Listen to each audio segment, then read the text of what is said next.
but hey, did you know in 1969, computers had been around for a few years, but the Neiman Marcus catalog in 1969 had a home kitchen computer on sale for $10,600. And it was, I guess, a buy at that time, but unfortunately nobody bought. Not a single home kitchen computer was sold. And that was a lot of money in those days because you could get a car for around $2,000 still. The kitchen computer was aimed at housewives, obviously, and the only thing it could do, its single dedicated task, was retrieval of menus and recipes. That was the only thing it could do, and you had to push somewhere around 30 buttons. I saw a picture of it. There were 30 buttons there that you had to push, including a button that says fetch. I don't know what that meant, but you couldn't push that first. And you can see one of those if you ever get out to California. You can go to the Computer History Museum in California and see that bad boy. It's actually pretty nice. It's about the size of the lectern, and of course underneath is all the electronics, and you had a nice flat surface so that you could push all those 30 buttons around to get your recipes.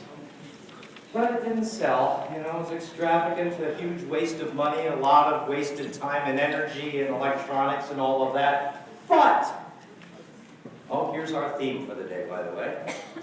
What really is extravagant waste? And is it really wasted? Because when you take a look at that little silly kitchen computer that weighed, by the way, a little over 100 pounds, and look at the electronics that we have access to today, I'm sure just about everybody here has a cell phone. And the kind of electronics that were present in that in 1969 are present in miniature, in your cell phone and in your computers that you use today. So was that really wasted time and money and energy? I'm not sure. It's the same issue that Mary had and was confronted with in relation to Jesus. She had wanted to do something nice for him for the simple fact that she realized, as did everybody in that period of time, it was 2 weeks before he was going to be heading into, a week before he was heading into Jerusalem for what we call Holy Week, and everybody knew it was going to be a tough time for him coming in there. And so that she wanted to do something nice for him. You know, as you would want to do something nice for your kids when they're going off to college because you know you're going to miss them. You're glad they're going and moving on with their life. On the other hand, you miss them. So you're conflicted and you want to do something nice at the same time. It's the same thing that we do when our kids start kindergarten, when they start middle school and high school and all of those kinds of things. We do it now with hospice.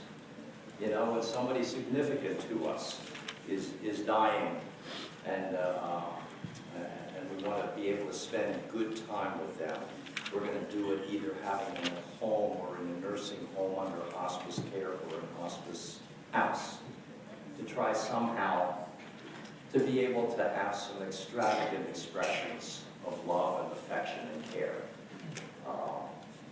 So we understand what Mary was doing at that dinner by giving Jesus and putting spices and perfume on him. But for Judas and the other disciples, it caused them problems. Think about it for a minute. There were people after Jesus. Just before the beginning of this lesson, we have the gospel reading this morning. You have a whole scene in which the authorities, both religious and political authorities, are saying this guy Jesus is a pain.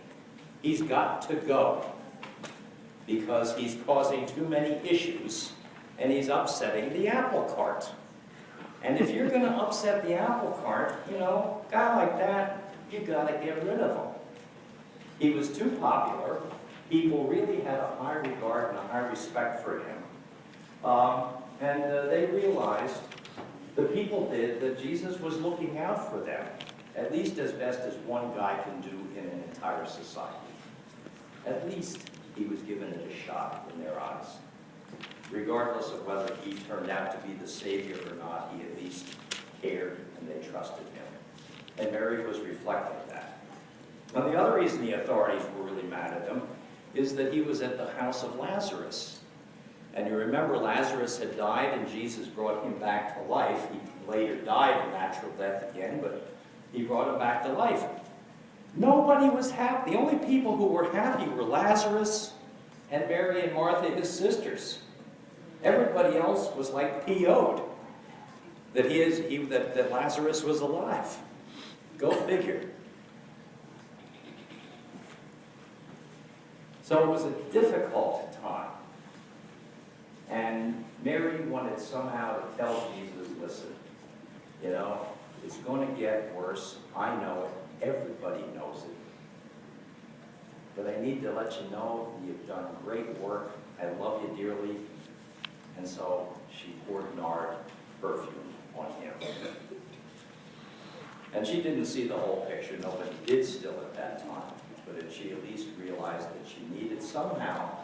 And isn't it true? Isn't it nice when you can actually extravagantly give high regard to somebody while they're still alive?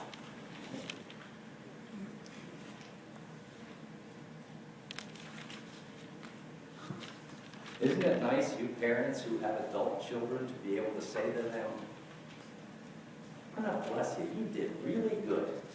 I really am proud of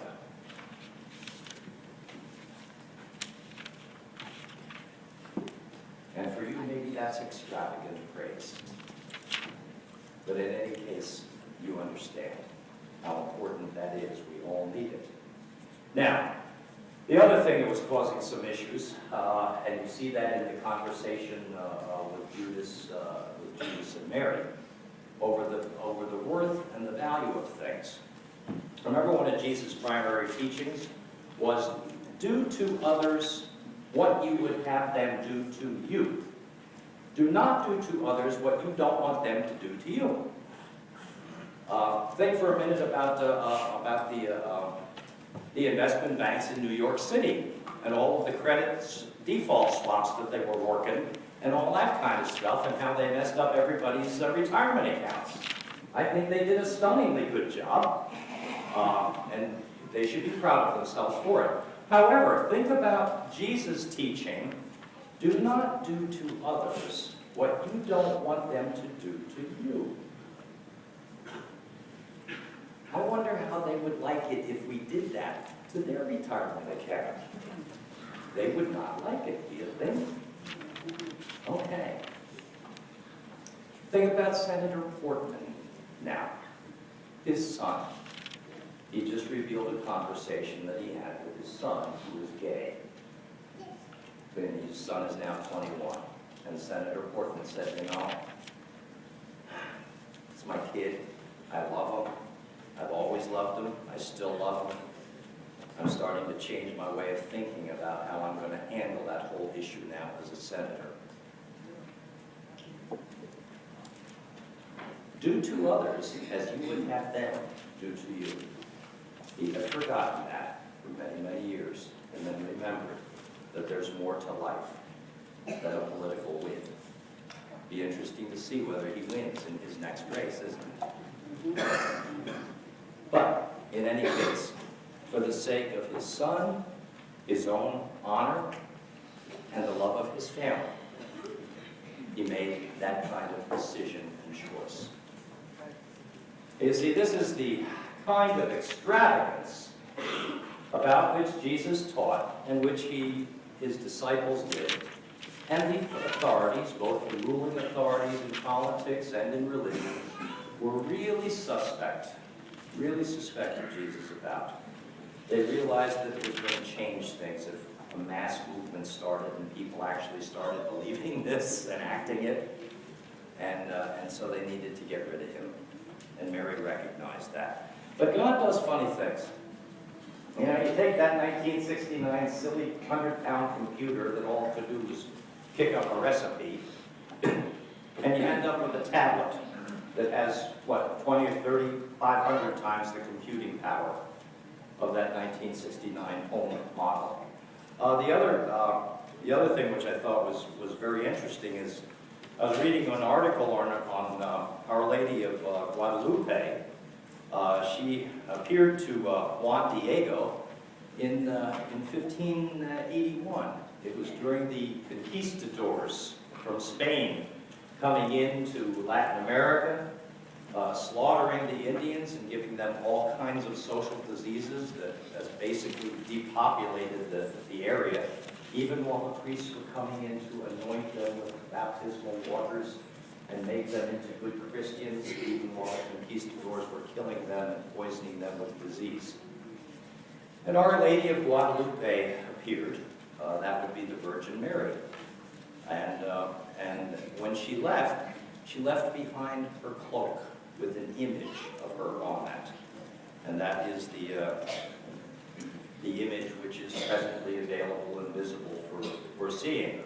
Anyhow, one of the guys who wrote an essay recently about Our Lady, the Virgin of Guadalupe, got into an argument with a feminist who was convinced that the Virgin Mother was an absolute insult to women everywhere in the world because she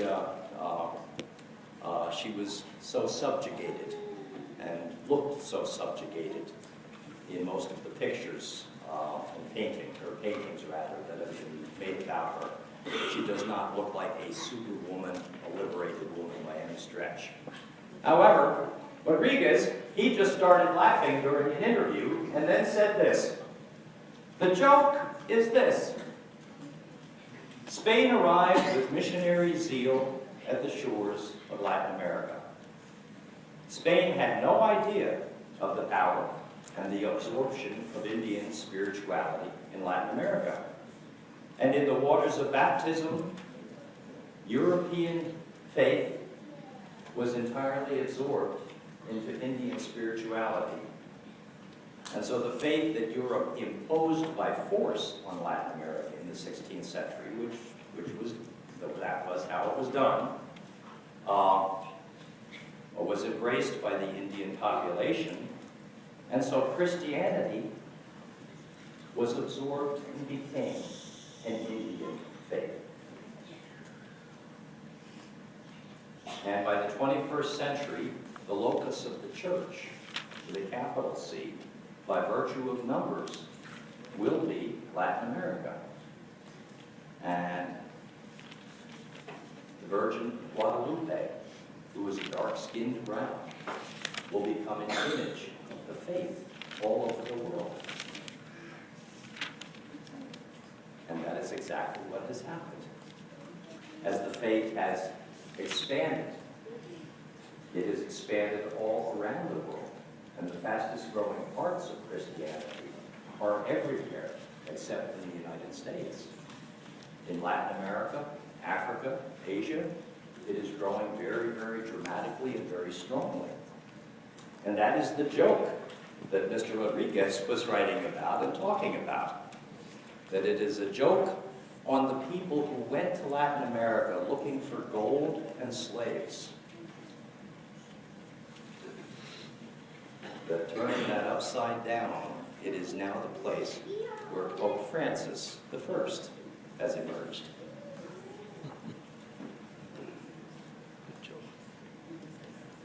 The extravagance of God shows up in history all the time. It isn't just there in the Lady of Guadalupe, the Virgin of Guadalupe. It isn't just in a new pope coming out of Latin America. It isn't just the computing power from